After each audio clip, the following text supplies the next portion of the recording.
小伙用30米长的大砍刀刻舟求剑，不曾想却将船底抠出一个小洞。这一幕刚好被美女发现，三菱赶紧用100码的小脚堵着洞口。此时一艘敌船来袭，他们只能伪装成渔民。大胡子上船检查，小黑小脸吓得白里透着红，专业的拿起鱼饵就往鱼钩上挂，还用嘴巴尝尝咸淡。这年轻人，我操！好不容易挂上鱼钩，吧唧一声又弹飞出去，刚好落在军官的军帽上。军官拿下来一瞅，这手法果然专业。哦对了，竟然到现在还有人不知道，大拇指加鲜花可以触发隐藏特效，长按点赞3秒更有彩蛋特效哦。随后军官来到美女身后，而美女酸菜却装模作样想要钓鱼，一甩鱼竿，鱼竿却离家出走了。两人的表情竟像极了你手机里第3个表情包。智商250的酸菜假装这是放大镜，军官感叹这装备还挺先进。随后他返回游轮准备离开，他一扭头，却发现酸菜竟然进了女厕所。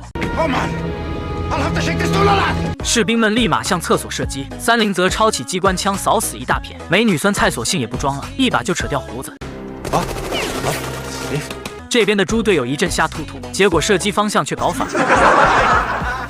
敌人酷刺一炮，就将队友崩进湖里。面对火力强劲的敌人，三菱让队友先行逃离。然而打手枪真不行，逃跑却是第1名的队友，个个逃得比兔子还快。军官抄起3米长的导弹疯狂射击，险些要了三菱的老命。他钻进房间内，门外的士兵对着房间疯狂输出，只听一声巨响。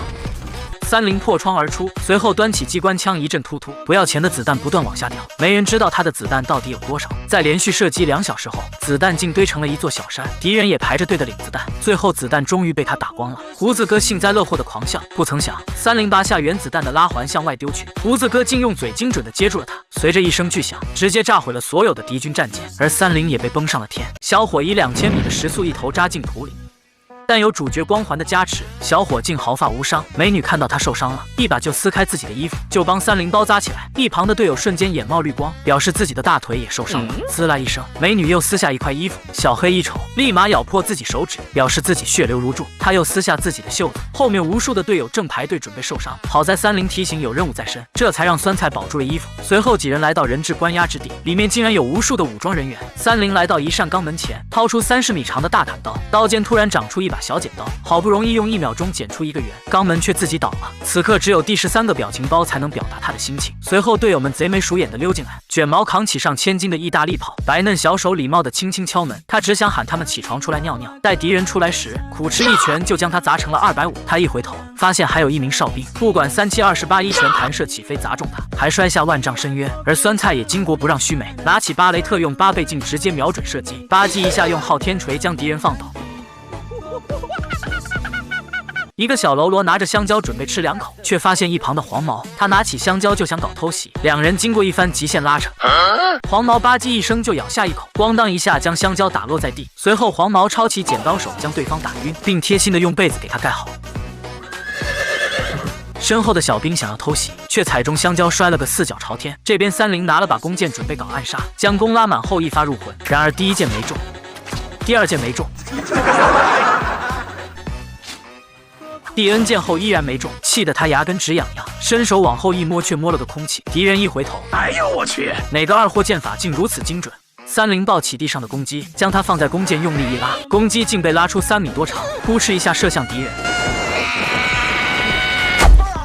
敌人应声倒地，公鸡吓得当场失禁，还下了1颗蛋。随后他们找到人质大叔关押之地，大叔小手一指前方，一个地中海正在呼呼大睡。大叔示意三菱拿牢门钥匙，他拿起3米长的拖把，准备把他勾出来，不曾想却捅到他眼睛上了。但三菱却一点也没慌，眼前的地中海棍子都捅到猪耳朵上了，竟还能呼呼大睡。三菱准备挑钥匙，却不小心将收音机打开了。三菱瞬间慌得一匹，好在大哥愣是没醒。酸菜一瞅，直接就是一记暴击伤害。最后终于费劲巴拉的拿到钥匙，三菱往前一丢，结果钥匙丢远了。大叔伸出30米长的小胳膊，却总差0.01毫米。他索性直接钻出牢笼，拿起钥匙后又钻了回去，正准备打开牢笼，然而地中海却被老鼠杰瑞吵醒了，把正在逃跑的大叔逮了个正着。大叔慌乱之下，抄起一把苍蝇拍，扑哧一下就将他抽晕，却刚好碰到墙上的警报按钮。这下敌人全部被惊动，大叔拿起意大利炮冲了出来，一个小兵刚好撞上，噗呲一炮，小兵被喷在了墙上。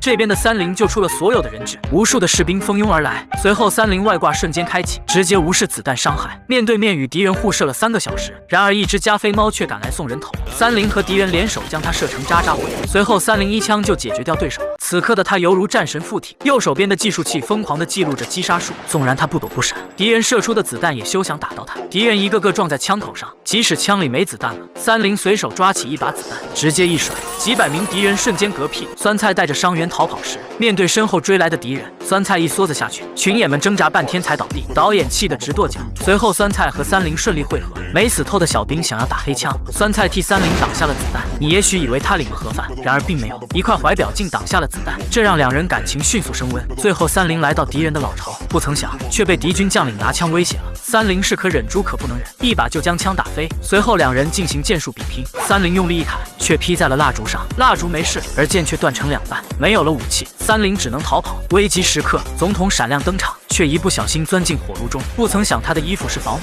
两人拿起荧光棒进行剑术比拼，三菱则去营救人质，并在一间密室内发现了憨豆先生。这边总统两人早已大战500回合，却不分胜负。总统顺手抄起鼓风机，直接塞入对方嘴中，却将他的头吹成了气球。拔出鼓风机后，敌将又立马恢复正常。随后敌将拿起大铁棍，咣当一声就砸在总统头上，然而棍子却被砸变形了。总统表示自己打小头就比金刚石还硬。随后他抄起灭火器，对着敌将和小狗一顿喷，瞬间将他们冻成老冰棍。总统小手轻轻一推，吧唧一声，敌将就摔成了渣渣灰。这边憨豆先生为感谢三菱，要给三菱和酸菜拍照留作纪念。为了寻找合适的角度，他不断的退着，却一不小心摔下了万丈深渊。然而这边的敌军将领身体碎片竟慢慢融化，最终合为一体，竟变成长着狗耳朵的人形怪物。他准备一炮将三菱的飞机打下，不曾想一架钢琴迎头砸下，直接让他领了盒饭。至此电影结束。